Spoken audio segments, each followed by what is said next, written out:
Hello all, எல்லாம் எப்படி இருக்கீங்க? என்னதான் நம்ம 7 கடல் 7 மலை தாண்டி வந்தாலும் ஒரு விழா பண்டிகைன்னு வரும்போது நம்ம குடும்பத்தோட ஒரு விழாவை கொண்டாட முடியலையே அப்படிங்கிற சங்கடம் ஒரு பக்கம் இருந்தாலும் நம்ம தமிழ் மக்கள் எல்லாம் ஒன்று கூடி இங்கே வந்து தீபாவளி கொண்டாடினோங்க. அது சொல்கிறதுக்கு வார்த்தையே இல்லை. குட்டீஸ்லேருந்து பெரியவங்க வரைக்கும் ப்ரோக்ராமில் பிச்சு உதறிட்டாங்க.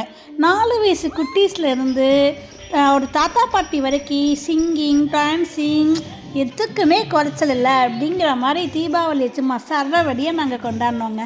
ஃபேஷன் வாக்கில் ஸ்டார்ட் பண்ணி அதுக்கப்புறம் வந்து குட்டீஸ் டான்ஸு, பெரிய பிள்ளைங்க டான்ஸு, அப்புறம் அடல்ட் டான்ஸு, அப்புறம் ட்ராமா இருந்தது, பரதநாட்டியத்தோடு ஆரம்பிச்சதுங்க.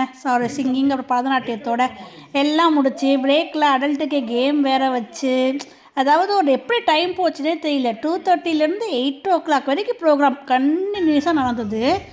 ஒரு செகண்ட் கூட வாட்ச் பார்க்கணும், டைம் பார்க்கணும் அப்படின்ட்டு எங்களுக்கு தோணவே இல்லை. சைடில் ஸ்டாலும் வச்சுருந்தாங்க. ஸோ டான்ஸ் ப்ரோக்ராம் பார்க்க, பக்கத்தில் ஸ்டால் போக, ஸ்நாக்ஸ் சாப்பிட. ஸ்நாக்ஸும் நம்ம ரீசனபிளாக தான் இருந்தது, ரொம்ப ஹை லெவல்லலாம் இல்லை.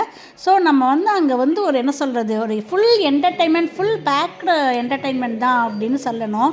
இந்த பரதநாட்டியத்தில் பாருங்கள், பின்னாடி ஆடுறது வந்து ஒரு இத்தாலியன் கேளாமா, அவங்க ஃபாரினர். அவங்க கூட எவ்வளோ அழகாக நம்ம கலையை கற்றுக்கிட்டு நம்ம தமிழ் சங்கத்துக்காக வந்து ஆடி பாடி நம்ம தமிழ் வந்து அந்த லெவலுக்கு ரீச் ஆயிருக்கு அப்படின்னு நினைக்கும்போது அவ்வளோ சந்தோஷமாக இருக்குது. ஒரு 5 ஹவர்ஸ் வந்து ஃபுல் என்டர்டெயின்மெண்ட்டோட ஒரு விழா போச்சு அப்படின்னா இதைத்தான் நான் சொல்லணும்.